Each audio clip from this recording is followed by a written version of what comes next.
Bonjour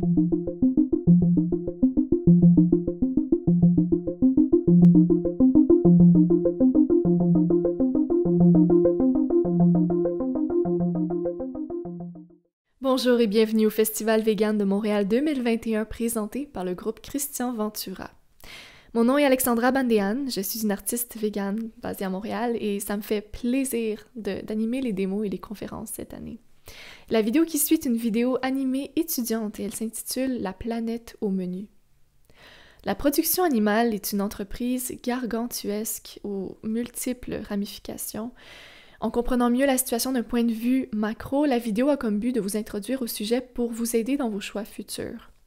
Les informations qui sont présentées sont le fruit de recherches exhaustives et les sources seront mises à votre disposition pour ceux qui souhaitent en apprendre plus sur le sujet. Bon visionnement. Au menu, la planète. On se questionne rarement sur l'ampleur réelle de la production animale. Les répercussions d'une telle entreprise sont catastrophiques pour l'environnement, pour les animaux et tout autant pour les humains. La surconsommation est si courante en Amérique du Nord qu'elle passe presque inaperçue. Saviez-vous? Il est conseillé de manger 0,8 g de protéines par kilogramme de masse corporelle à chaque jour, à l'exception des athlètes, des femmes enceintes et des personnes souffrant de problèmes de santé. Par exemple, une personne de 150 livres devrait normalement manger 54,5 g de protéines par jour.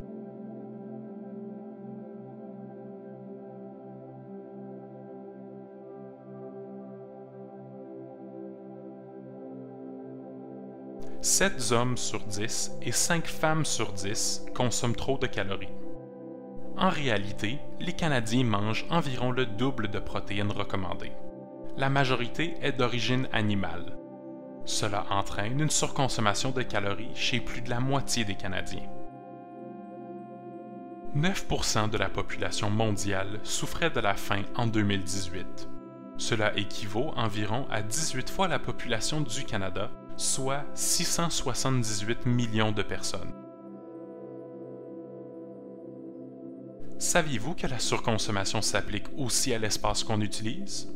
Pour bien comprendre, il faut savoir que nous utilisons 51 millions de kilomètres carrés à travers le monde pour la production de nourriture. 51 millions de kilomètres carrés, ça ressemble à quoi? Rappelons-nous que 9% de la population mondiale souffre de la faim. Devrions-nous attribuer une plus grande surface à la production alimentaire? Pas nécessairement. Quiz! Selon vous, quel pourcentage de cette terre est dédié aux animaux?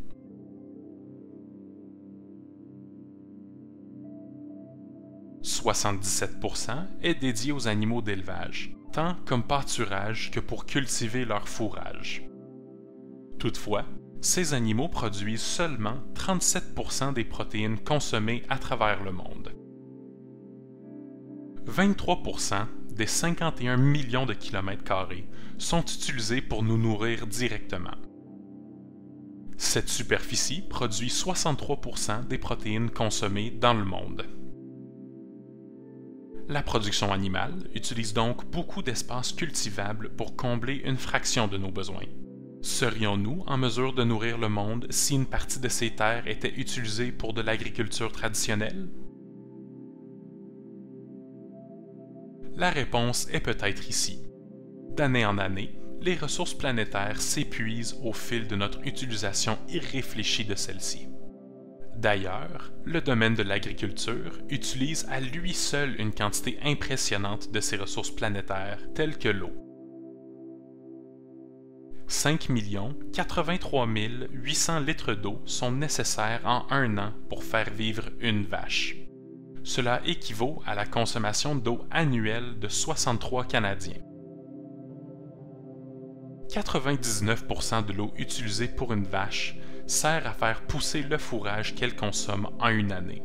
Cela équivaut à 5 40 000 litres d'eau. les 43 800 litres restants serviront à abreuver la vache. Ces chiffres sont pour une seule vache. Voici un bref portrait de la situation au Québec. En 2019, le Québec comptait 356 100 vaches laitières. C'est environ 1,8 billion de litres d'eau utilisés par l'industrie laitière en un an. Cette quantité équivaut à la consommation d'eau annuelle de 60% de la population du Canada.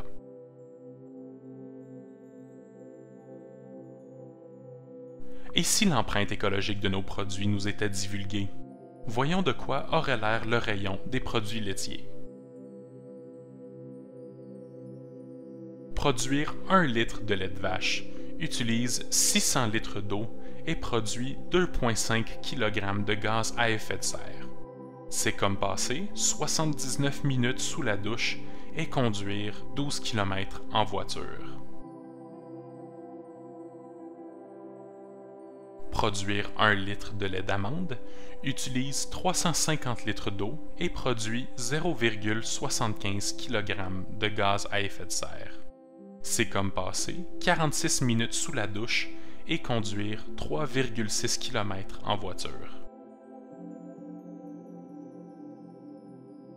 Produire 1 litre de lait d'avoine ou de soja utilise 50 litres d'eau et produit 0,5 kg de gaz à effet de serre.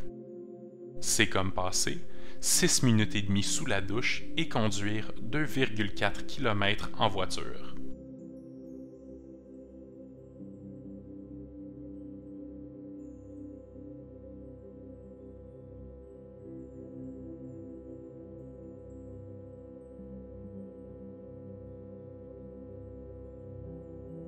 Considérant la situation actuelle des changements climatiques, il serait malhonnête de ne pas aborder le sujet. Voici donc un portrait d'ensemble de la production des gaz à effet de serre dans le secteur alimentaire. La production alimentaire est le 4e secteur à produire le plus de gaz à effet de serre à l'échelle mondiale. Celui-ci est composé de 4 grands sous-secteurs: chaîne d'alimentation, élevage et pêche, production agricole et usage des terres. 53% des émissions de gaz à effet de serre du secteur alimentaire sont directement liées à l'élevage animal. Le secteur alimentaire est le plus grand producteur de méthane et de protoxyde d'azote, 2 gaz à effet de serre puissants. Le méthane est produit par le processus de digestion des ruminants. Ce gaz réchauffe 25 fois plus que le dioxyde de carbone et peut rester dans l'atmosphère pendant une dizaine d'années.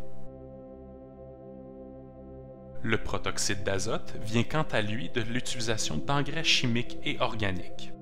Ce gaz a un pouvoir réchauffant 298 fois plus puissant que le dioxyde de carbone et une durée de vie d'une centaine d'années.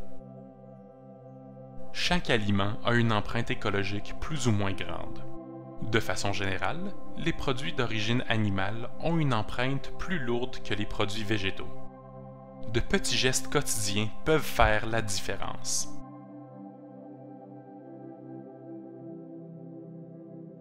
Il n'y a pas que l'empreinte écologique dont on devrait se préoccuper. Au Canada, les fermes accueillent de plus en plus d'animaux pour répondre à la demande. Toutefois, pour une question de rentabilité, cela n'équivaut pas obligatoirement à des espaces plus spacieux pour les animaux. On remarque qu'en 40 ans, le nombre de fermes a diminué pour tous les types d'élevage, alors que le nombre d'animaux par ferme a augmenté drastiquement.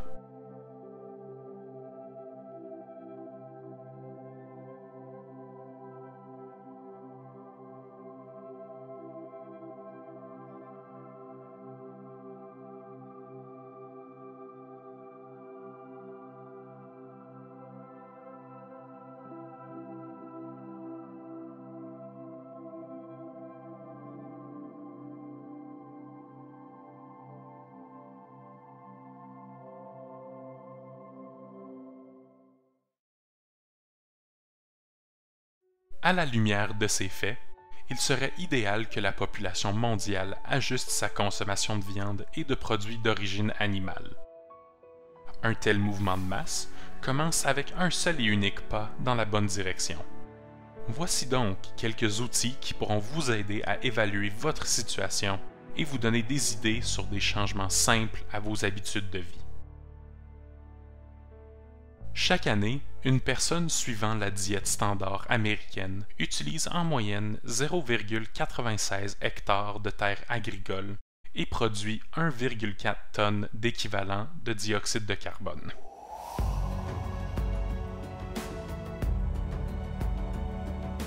Le premier scénario échange le tiers du bœuf pour du porc ou du poulet. Le deuxième coupe de 50% des protéines animales. Le troisième est une diète végétarienne. Et le quatrième est une diète végétalienne.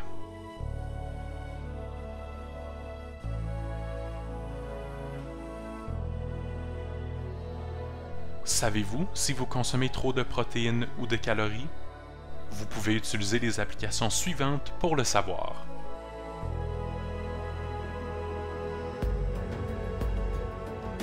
Connaissez-vous votre empreinte écologique? Savez-vous comment la réduire? Voici 2 ressources qui pourront vous être utiles.